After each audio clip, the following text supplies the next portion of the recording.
Medidas de tendencia central y de dispersión en datos agrupados. Es importante recordar cuáles son las medidas de tendencia central y cuáles son las medidas de dispersión. Se considera como una medida de tendencia central la media, la mediana y la moda. Y dentro de las de dispersión se encuentra el rango, la varianza y la desviación estándar. Estas son las expresiones que se estarían empleando en el caso cuando estamos hablando de los datos agrupados. Quiere decir que ya contamos con una tabla de distribución de frecuencias y dentro de esa tabla de distribución de frecuencias tendríamos datos que estarían haciendo referencia a estas expresiones. Bueno, esto lo vamos a ir viendo aplicado en el siguiente ejemplo. Hasta aquí, para poder iniciar con lo que es nuestra primera medida, que en este caso sería la media, tenemos que tener ya construida nuestra distribución de frecuencias hasta aquí, hasta lo que son las frecuencias, hasta la relativa o la relativa acumulada. Y a partir de estas dos columnas nos van a servir para poder obtener estos resultados. Entonces, vamos a ver.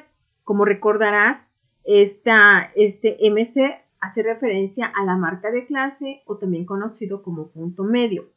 F hace referencia a esta columna en donde se tienen las frecuencias absolutas de cada una de las clases.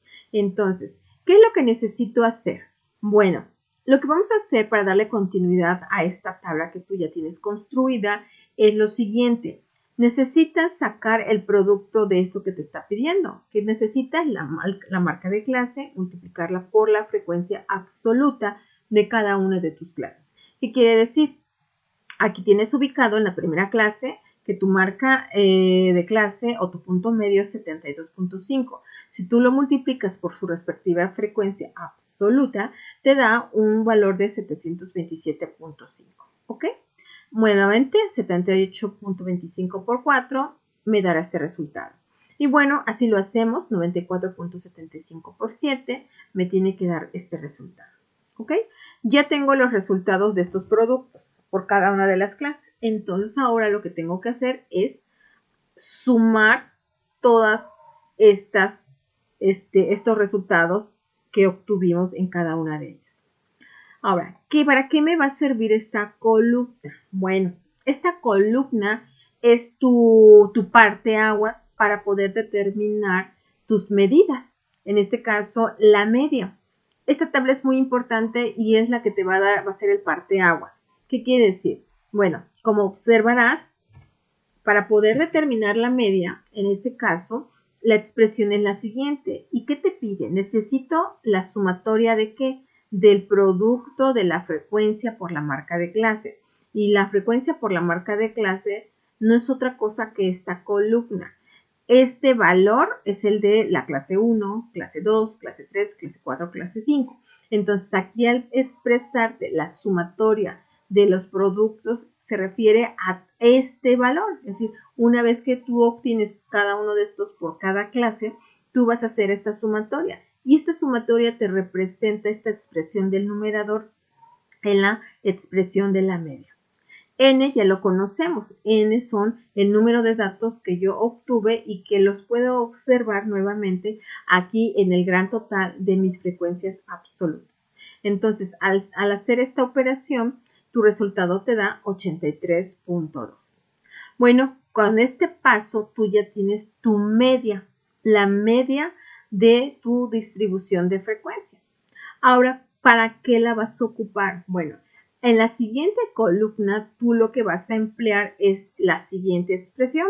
Solo sigue esto. F, ¿quién sigue siendo? F sigue siendo mi frecuencia absoluta.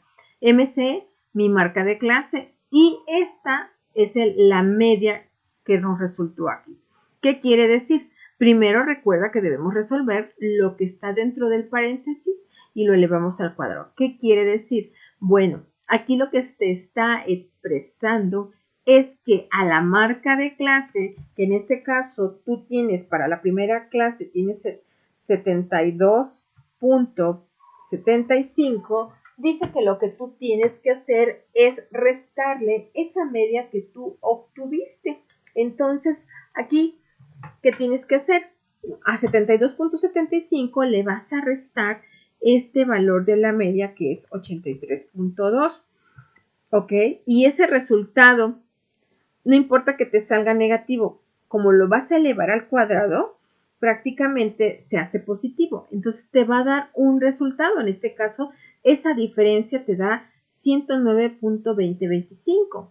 Pero hasta aquí, ese es el resultado nada más de lo que representa los paréntesis, pero todavía lo tienes que multiplicar por tu frecuencia absoluta. Entonces, si yo multiplico 109.2025, que fue el resultado de estas diferencias elevadas al cuadrado de mi primera clase, lo voy a multiplicar por 10, que es esta frecuencia, me va a dar el resultado que observas aquí, 1092.025. Y entonces así vas en cada una de tus clases obteniendo ese resultado. Vamos con el último resultado. Nuevamente, ¿cuál es mi marca de clase para esta quinta clase? Bueno, mi marca de clase es 94.75 y dice que a eso le saque la resta, ¿verdad? Le resta el valor de la media que obtuve, que fue 83.2, y ese resultado que me da lo voy a elevar al cuadrado. Entonces, al elevarlo al cuadrado, yo tengo un resultado de 133.4025, que solo sería esta parte de la diferencia elevada al cuadrado aquí. Pero todavía me falta multiplicarlo por la frecuencia, que es un 7. Y entonces me da mi resultado que tenemos aquí presente, 933.8175. Esto lo tienes que hacer en cada una de tus clases.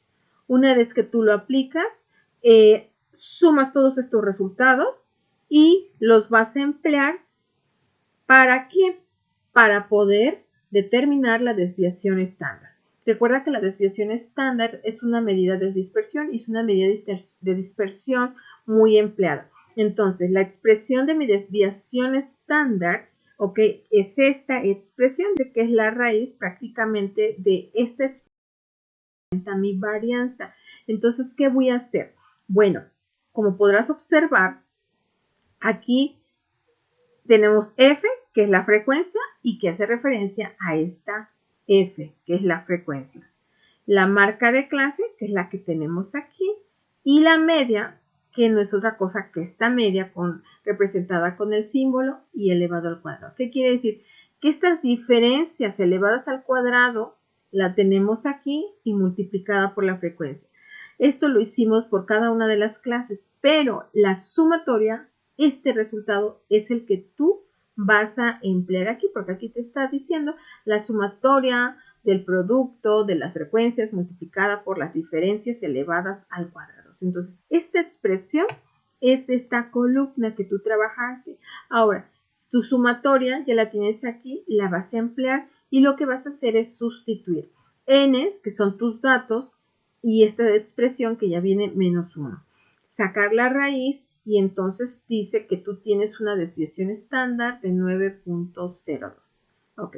Aquí es importante hacer mención que tu media, el resultado de tu media, siempre debe estar dentro del rango de lo que abarcan tus clases. ¿Qué quiere decir? 70 y 97.5 son mis valores extremos.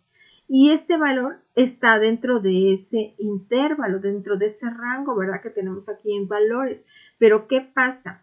Esto es algo muy importante, quiero que lo observes y que lo tomes en cuenta, porque suele suceder que este dato, por algún error de dedo, le sale muy grande y a veces no se dan cuenta y no lo comparan, que este valor siempre debe de estar dentro de este intervalo que tenemos de valores desde mi límite inferior de mi primera clase y mi límite superior de mi última clase. Porque si me saliera 98, aquí yo tengo que ver este resultado y tengo que ver que quede dentro. Si ese valor es grande o está fuera de estos valores como límites, quiere decir que algo está mal, por ahí me equivoqué. Entonces ten cuidado al momento de que estés haciendo tus operaciones. Y bueno, esto es desviación estándar y media.